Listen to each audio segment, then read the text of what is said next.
Update proses naturalisasi Timnas Indonesia, PSSI targetkan 10 Desember tuntas.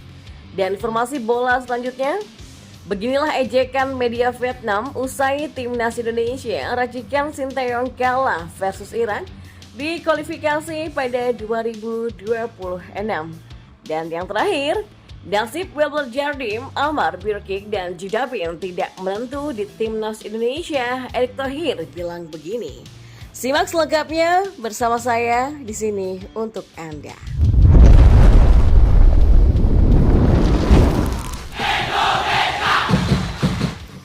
Ya, Ketua Umum PSSI Erick Thohir bicara tentang proses naturalisasi calon pemain Timnas Indonesia. Seperti diketahui, saat ini ada 5 pemain yang dalam proses menjadi WNI.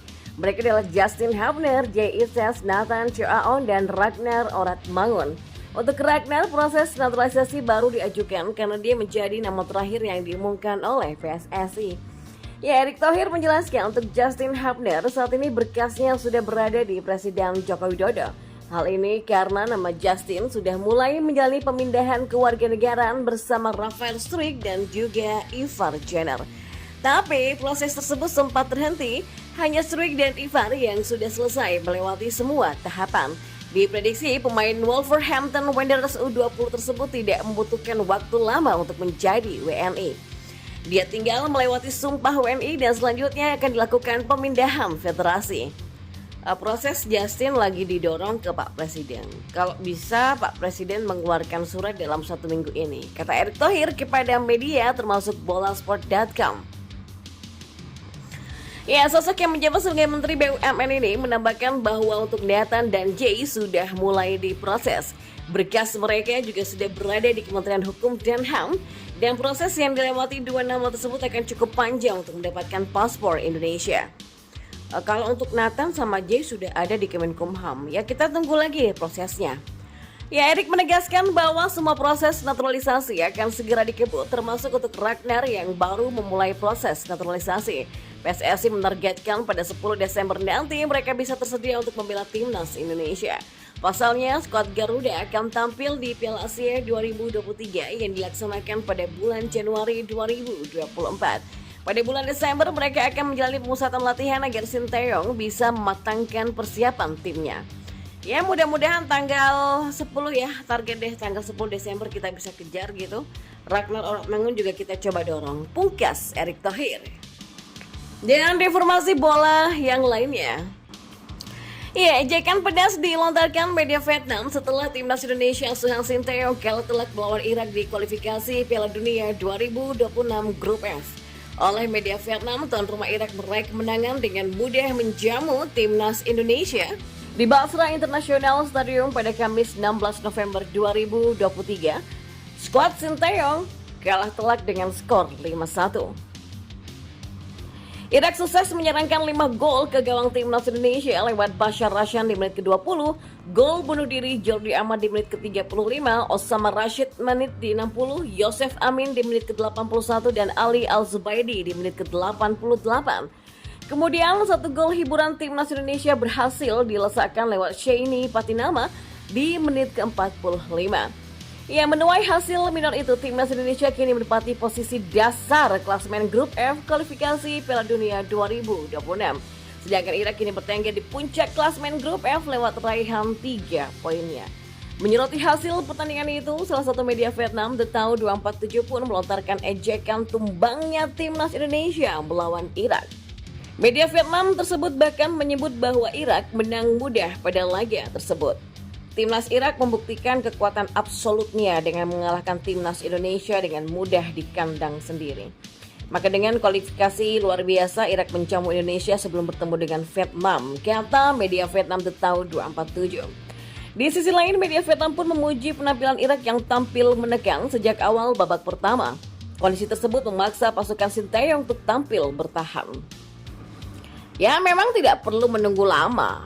Tim Irak membuka keunggulannya lewat gol striker Bashar pada menit ke-20.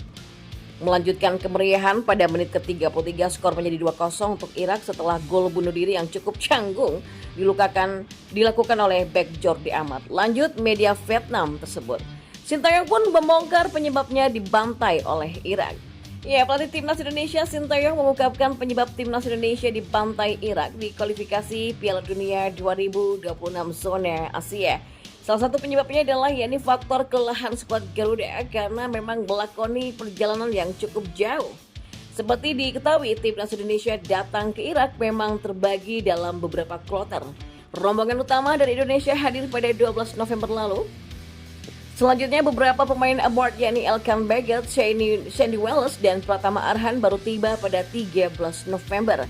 Sehingga faktor kelelahan itu menjadi penyebab utama skuad Garuda dibantai oleh sang tuan rumah.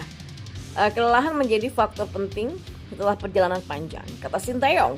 Lebih lanjut, Sinteyong juga mengakui kualitas dari Irak yang jauh lebih baik ketimbang Timnas Indonesia. Apalagi Irak memang adalah tim yang kuat yang saat ini berada di posisi ke-68 ranking FIFA. Selain itu, supporter tim tuan rumah juga bermain meyakinkan dengan dukungan 65.000 supporter yang hadir di Basra International Stadium. Meski begitu, Sinteyong menegaskan bahwa anak asuhnya tidak akan menyerah. Ia pun bertekad membawa Garuda untuk bangkit dan menunjukkan pertandingan terbaik pada pertemuan selanjutnya. Ya, Timnas Indonesia dan Irak sendiri baru akan bertemu kembali pada leg kedua yang akan digelar pada 6 Juni 2024 mendatang. Saya berharap kami bisa memberikan yang terbaik. Saya berharap kami bisa menembusnya di pertandingan berikutnya, kata Sinteyong.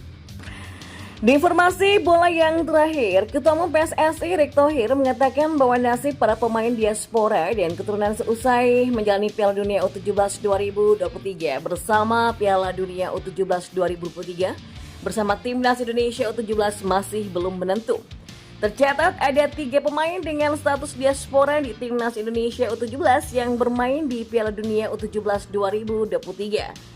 Ketiga pemain itu adalah Welber Jardim, Amar Birkik, dan Jidabin. Ya, ketiga pemain ini menjadi tulang punggung Timnas Indonesia U17 di Piala Dunia U17 yang dilatih Bima Sakti. Namun, Amar Birkik minim mendapatkan menit bermain karena kesulitan adaptasi. Sementara Welber Jardim dan Jidabin selalu menjadi pilihan utama Bima Sakti di starting line-up Garuda Muda. Amar Birkik sendiri tercatat baru menjalani 2 pertandingan dari bangku cadangannya. Ya, terkait nasib ketiganya, Erick Thohir mengaku masih belum mengetahui karena masih bisa berubah. Asalnya mereka bisa saja memilih negara lain jika sudah masuk ke tim nasional senior. Saya nggak tahu, tergantung mereka dong. Yang kita berharap mereka bagian dari jangka panjang kita. Kata Erick Thohir setelah menyaksikan pertandingan Timnas Indonesia melawan Maroko di Stadion Gelora Bung Tomo atau GBT pada Kamis kemarin.